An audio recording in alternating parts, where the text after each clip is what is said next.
In this video, I'm sharing my best tips for lighting, audio, framing, and more so that you feel confident filming your birthday message or holiday message video. My name is Annabelle Needles, and I've spent more than 10 years in the video production industry as a video editor. But I've never liked how complicated tech and gear and all of that nonsense has been. So in this video, we're gonna keep things super simple and jargon-free. Some things I like to use when I record are a tripod and a ring light, but honestly, your phone is perfect. And if you wanna lean it up against a stack of books and just sit in front of a window, you don't need any gear at all. Even if you have zero gear and you just have your smartphone, let's break down all the ways that you can optimize and make the most of what you have so your birthday message videos and holiday videos end up looking awesome. And if you'd like even more video tips on how to turn your home videos into heirlooms, make sure you hit subscribe. Okay, first up,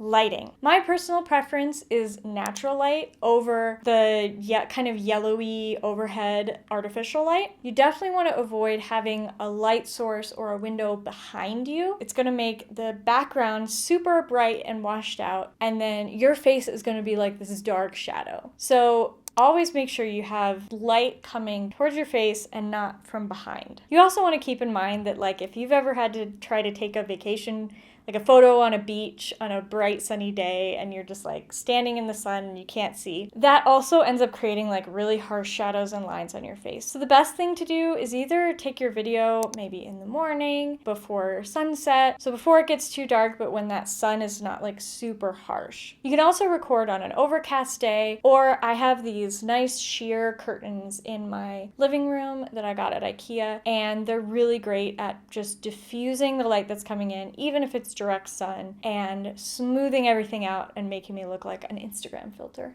Okay, now let's move on to optimizing your audio. This is the biggest struggle, and I filmed a whole video on tips for getting better video with your smartphone. So you can click that and head over there to watch for an extended tips and tricks and hacks. But for the sake of this video, what's most important is to choose a quiet room. And I think we start to tune out the sounds in our own houses because we live in them. But you want to think about avoiding rooms that are very tiled and that maybe have a lot of appliances running in the background. So kitchens aren't great because the fridge actually has some running background noise. And bathrooms, obviously, I don't know why you'd be recording a video in your bathroom, but sometimes that's where the light is best. So who am I to judge? Bathrooms can be really hard for recording audio because there's all that tile, which basically means all the sound waves are bouncing off every single surface, and they end up creating a very echoey, hollow sound. You're much better off in a room like a living room or a bedroom that has lots of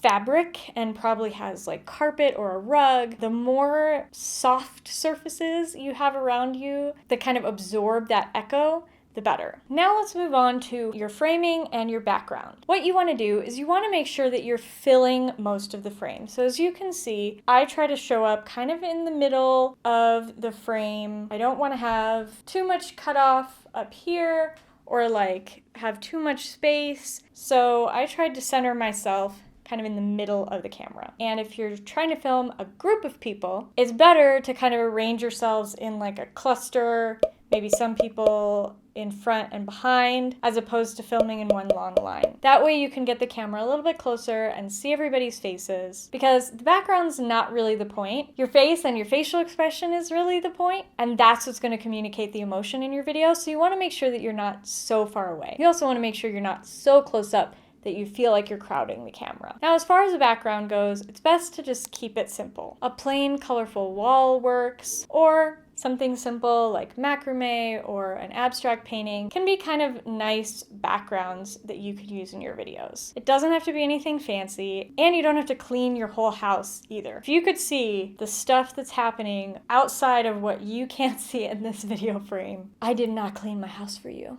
So just focus on keeping what's in the background clean and uncluttered, and don't so much worry about everything having to be perfect to film your video. Now, this is super important, and as a video editor, this is something that I really notice, is the difference between when you are holding your phone in your hand or when you have it set on a tripod or something stationary. You may think that you're holding your video super still and that you're staying in the exact same place, but chances are you're not. not, and it's not something that you're going to notice until you're watching the video back. All of a sudden you're going to be like, whoa, what was going on there? So I have a tripod that I recommend that's for smartphones. It's like $25, really reasonable, and it lets me shoot both vertical and horizontal. Birthday messages and holiday messages, I like to film horizontal because, again, you want to think about how people are viewing them. Maybe they're viewing it on their computer, maybe they're viewing it on their TV, and so those screens are shaped in landscape, not in portrait. If you don't have a tripod,